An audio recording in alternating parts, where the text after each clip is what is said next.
In this video, I want to talk about how to plan and organize your week so that at the end of the week, you look back and you're like, yes, my time was intentionally spent. I put my energy towards the right things. I got the things that I wanted to do done, and I feel good about my week. Because weeks like that are often created through an intentional weekly planning routine. In this video, I want to talk about the things that have really helped me when it comes to developing a weekly planning routine that helps me to create better weeks. These are the things that have really helped me to not only enjoy my weeks more, have more moments that I really enjoy, but also live my life more in alignment with my values and get the things that I want to get done. The first thing that you need to do if you want to create an intentional weekly planning routine is to get clear on your bigger picture. Planning your weeks with no clarity around what people, environment, activities, and lifestyle you want is like going on a long trip with absolutely no destination or directions. Do you want the lifestyle of the girl who wakes up at 5 a.m., gets in a acai bowl, goes on a walk, watches the sunrise? Or do you want to be the person who plans in adventures every weekend, is outdoorsy, is always camping, hiking? Do you want to be a voracious reader or learner that's always doing online courses and always reading and learning new things? You need to get clear on who you want to be before you can start planning your weeks to become the person that you want to be. There are two things that you need to get clear on, starting with who you want to become. An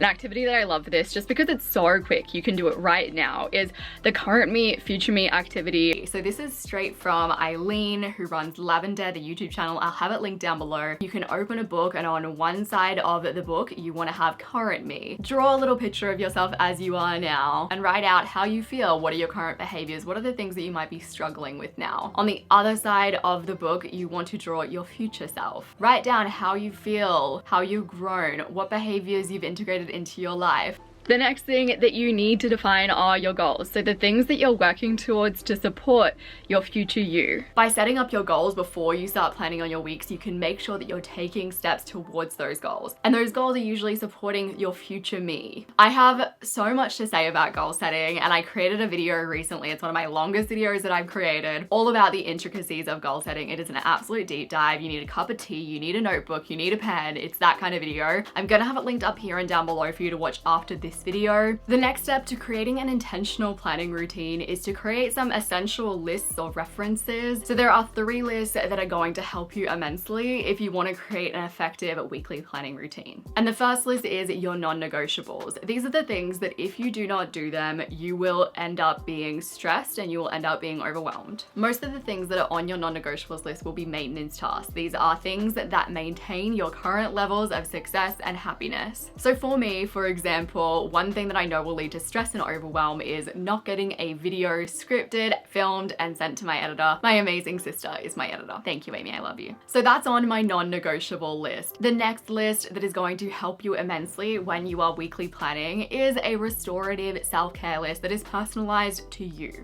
So this is what it sounds like. It's a list of activities that restore you.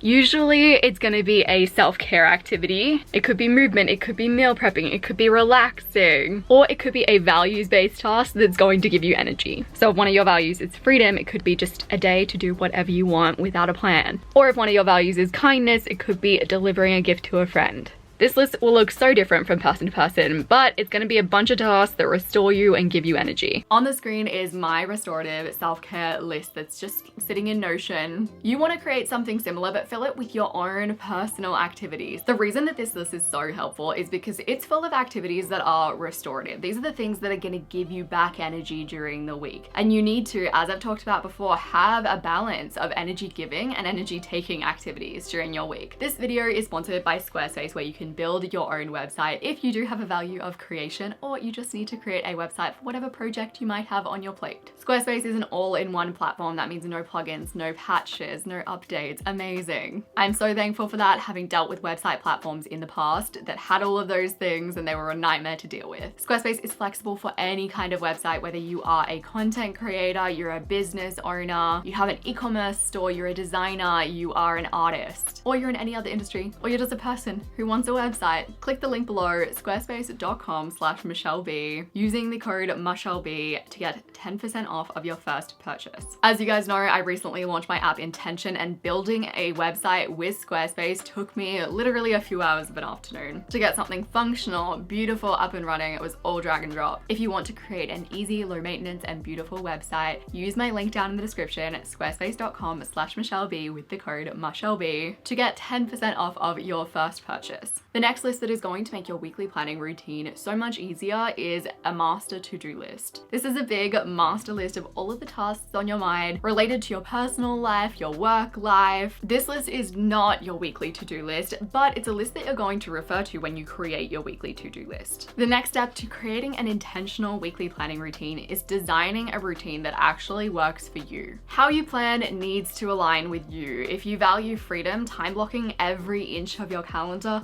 simply won't work for you. You'll feel suffocated and you won't follow through. If you're someone that doesn't do things unless you have someone following you up for it or knocking on your door and asking for it, then not planning accountability within your week is a huge loss. You're missing out on such a good opportunity to work with your mind. Here are the things that you need to consider when you are creating your weekly planning routine. Firstly, how much freedom and flexibility do you need? Is it high, medium, or low? High flexibility might call for a really chill to-do list that you can choose and pick from day to day. If you're low on that scale and you actually need a lot of structure, then you probably do want to lean towards time blocking. I've actually found that this has changed for me over time. I used to be very high flexibility. Now I'm probably in the middle. I like a little bit of time blocking and a little bit of to-do list, and that works for me. Secondly, ask yourself, how much accountability do I need? Low, medium, or high? If you need high levels of accountability, find an accountability partner. Ask someone to check in with you at the end of the week. If you hate accountability, don't have any accountability when it comes to your weekly planning routine. Probably don't tell anyone about it, and make it a really unique and special ritual that is specific to you. So it feels very much like a you activity. You're not doing anything cookie cutter. You have your own process and no one's holding you accountable. That'll leave you feeling really in control and you'll be more likely to follow through.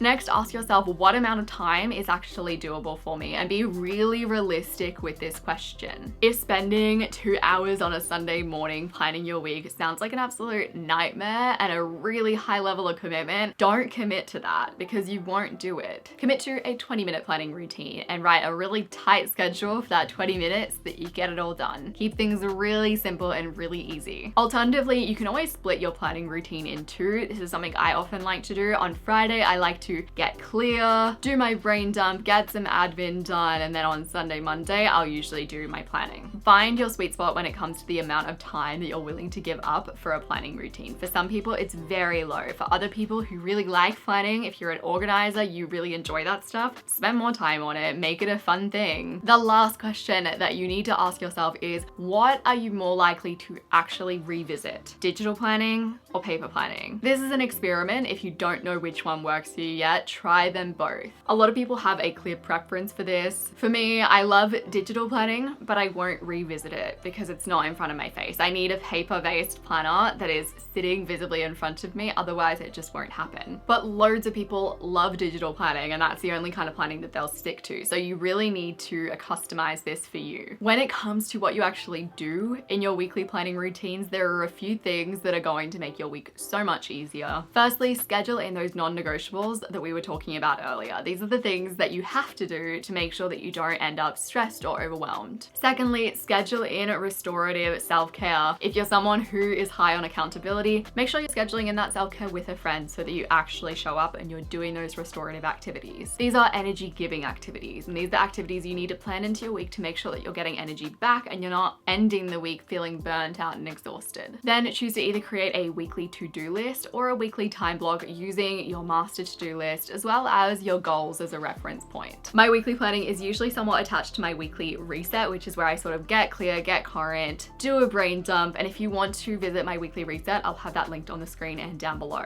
The next thing that is going to really help when it comes to creating a weekly planning routine is to create a mid-week check-in point. If you've ever planned for some New Year's goals, you'll know that if you don't revisit those goals, you don't interact with them, they become stale, you forget about them, then you avoid them. The same goes for your weekly plan. If you create a beautiful weekly plan on a Sunday, but then you never look at it for the rest of the week, you never tick anything off as you do it, you never interact with it, you're not actually going to follow through, and it's going to be kind of this pointless activity that you do for fun. One of the best ways to make sure that you're interacting with your weekly plan is to schedule a little midweek check-in. This can truly be a 10-minute activity. It's a chance to tick off anything that you've done, reshuffle things around that no longer work. You could even downsize things when you realize, oh, I was a bit ambitious this week, I'm not going to be able to get that much done, but make it smaller. You truly wouldn't think that a few days would make a difference. Wednesday isn't that far away from Sunday, but I assure you on Sunday you will feel clarified, you will feel clear about your week, and by Wednesday you're gonna feel fuzzy and you're going to need to revisit that plan to get clarity. And this is a true check-in. You're not just glancing over your plan, you're really reading every single to-do that you checked out or every time block that you made.